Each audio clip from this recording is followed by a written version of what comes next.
बच्चों, जो सातवां एकम है बूझो तो जाने। अगले वीडियो में हमने इस वीडियो की पहेली और उसके उत्तर के बारे में जानकारी दी है मैंने।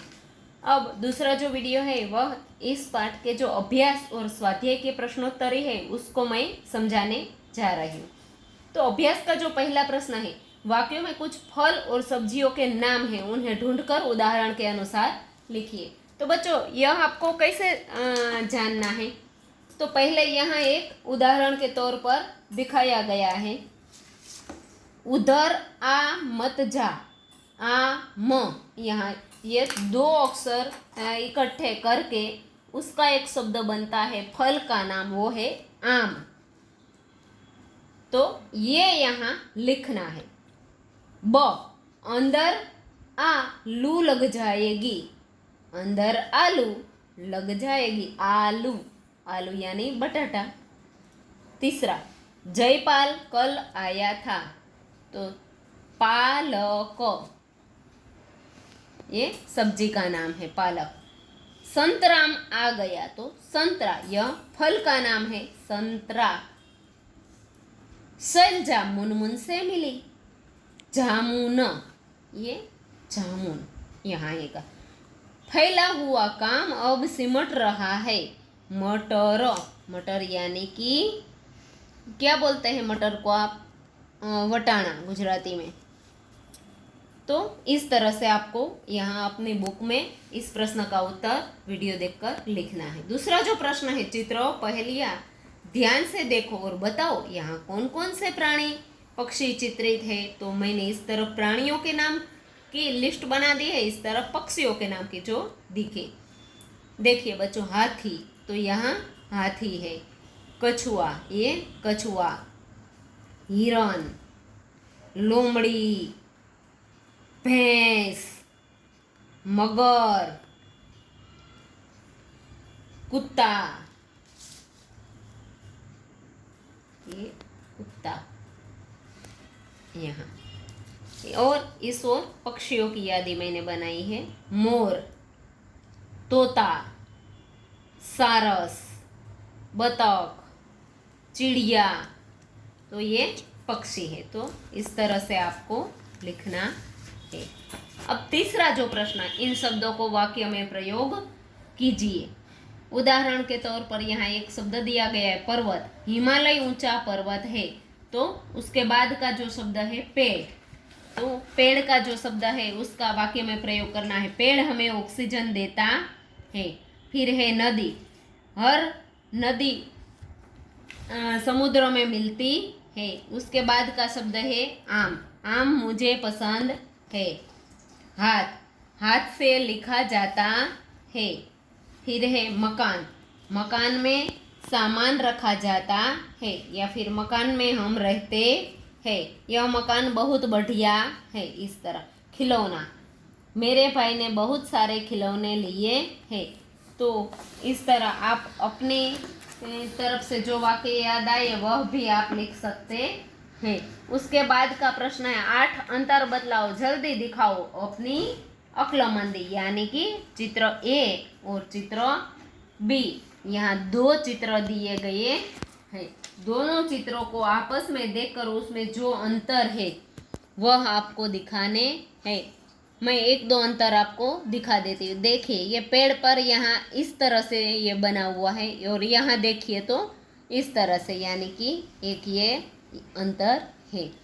फिर ये देखिए 1 2 3 4 5, तो यहाँ 1 2 3 4, यानी कि यहाँ एक अंतर। किसी भी एक चित्र में इसे 8 अंतर दिखाना है आपको मार्क करके।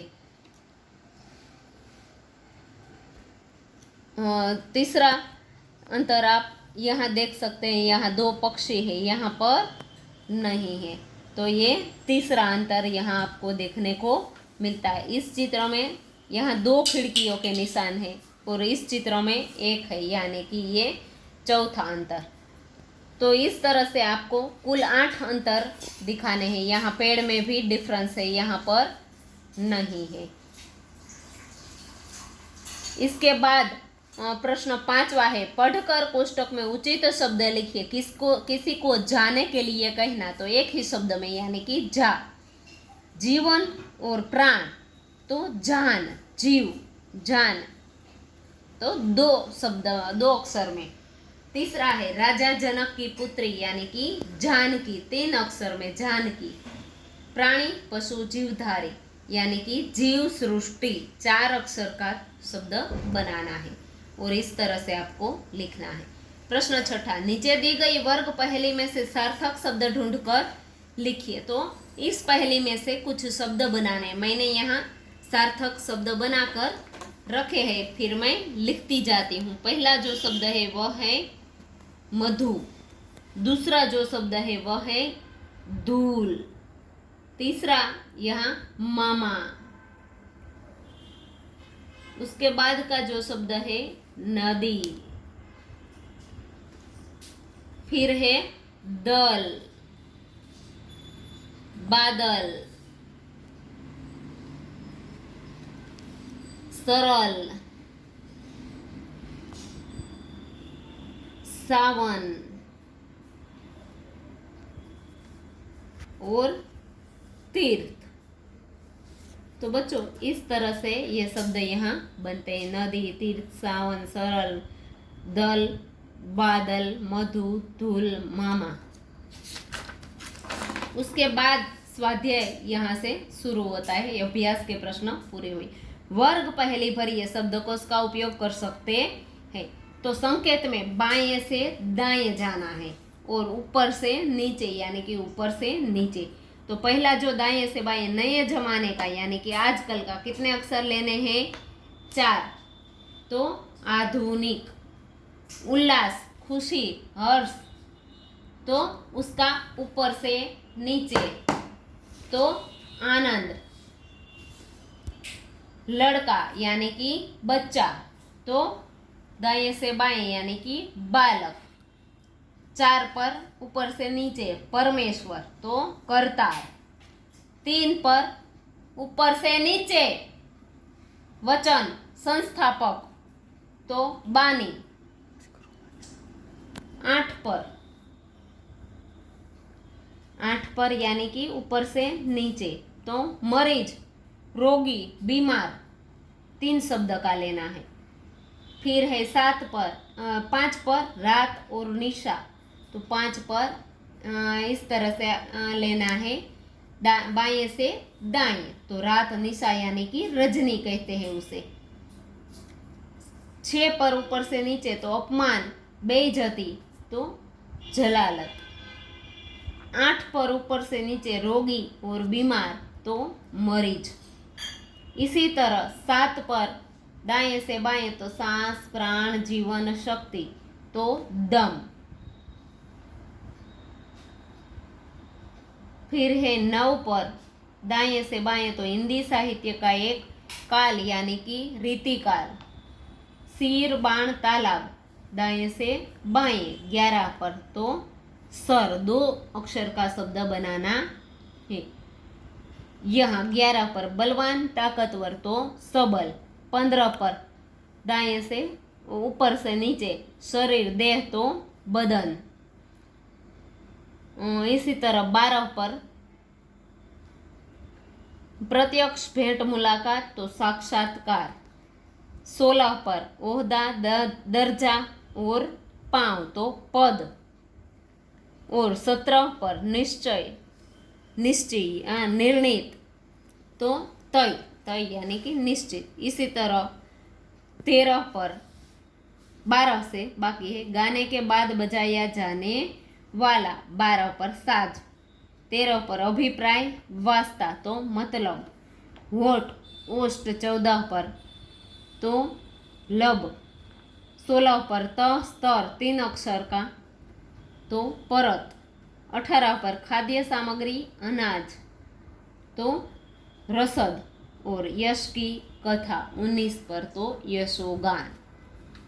तो इस तरह से आपको यह शब्दकोश का उपयोग करके लिखना है। उसके बाद दूसरा जो प्रश्न है बच्चों, उचित स्थान पर उद्गार चिन्ह, पूर्ण विराम, अल्प विराम, प्रश्नार्थ चिन्ह,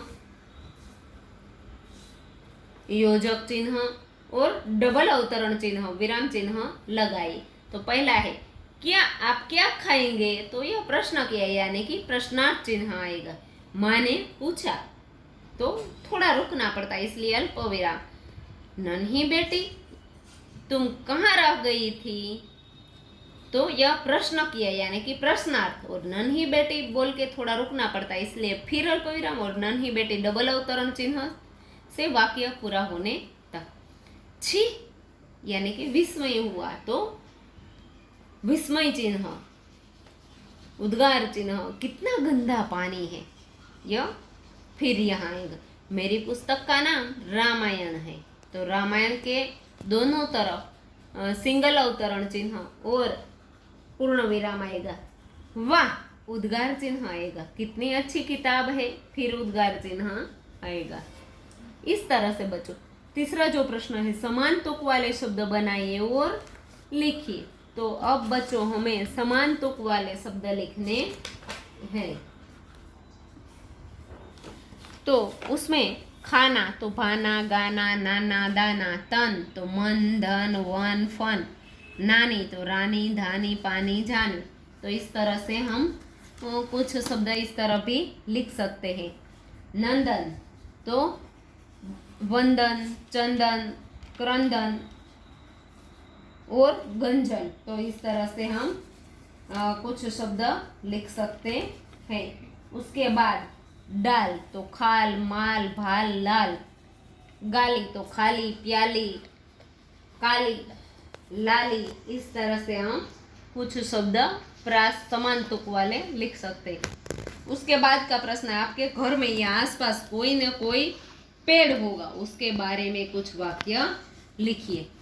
तो इसमें लिखा है बरगद के पेड़ के बारे में कि मेरे घर के सामने बरगद का पेड़ है, उसकी जड़ें जमीन में गहराई तक गई हुई है, उसका तन मोटा होता है, उसकी डालियां चारों ओर खूब फैली हुई है, उन पर अनेक पक्षी के घोंसले है, बरगद के चारों ओर पक्का चबूतरा बना हुआ है, चबूतरे पर आते जाते लोग बैठते हैं, बरगद की छाया में बच्चे खेलते हैं, वट सावित्री के दिन मोहल्ले की स्त्रियां बरगद की पूजा करती है। इस तरह से आप किसी भी पेड़ के बारे में उसके गुण और अवगुण लिख सकते हैं। उसके बाद का जो प्रश्न है, नीचे दिए गए वाक्यों में से विशेषण शब्द छांटकर लिखिए, इसमें लिखने हैं। तो उदाहरण के तौर पर शिल्पा भोली भाली लड़की है, तो भोली भाली। कक्षा में 4 बच्चे बैठे थे, तो 4। नीम की पत्तियां कड़वी लगती है, तो कड़वी। नदी में काला पानी है, तो काला यह विशेषण है। पानी है पर कैसा है, काला। पत्तियां है पर कैसी है, कड़वी।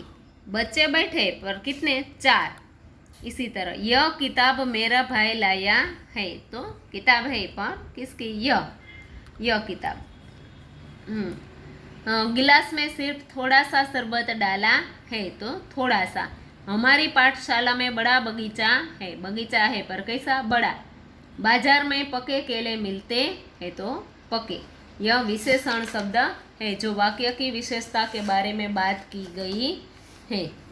इसके बाद छठा प्रश्न है, चित्र में रंग भरिए और चित्र के बारे में कुछ विचार भी व्यक्त कीजिए। तो बच्चों यह चित्र है, उसमें रंग भरकर इसके बारे में आप कुछ इस तरह से लिख सकते हैं। इस चित्र में एक किसान ट्रैक्टर में फसल की बोरियां भरकर ले जा रहा है, इन बोरियों में उसके खेत में पैदा हुई फसल भरी होगी। खेत के पास पक्का कुआं है, खेत में ही किसान का छोटा सा घर है। यह चित्र सूचित करता है कि हमारे राज्य में कृषि उद्योग का अच्छा विकास हुआ है, किसान खुश और समृद्ध हुए हैं, जिससे देश भी समृद्ध है। इसके बाद का जो अंत वाला प्रश्न है, शब्दों को शब्दकोश के क्रम में लिखिए। तो पेड़, चिड़िया, कांटा, नदी, पानी, पक्का, पतला और पूजन। तो इस तरह से शब्द आएंगे, कांटा, चिड़िया, नदी, पक्का, पतला, पानी, पूजन और पेड़। तो इस तरह से आपको शब्दों को शब्दकोश के क्रम में लिखने हैं। तो बच्चों, इस पाठ का वीडियो देखकर आपको जो स्वाध्याय है उसके जो प्रश्न जवाब है वह आपको अपनी बुक में लिखने हैं।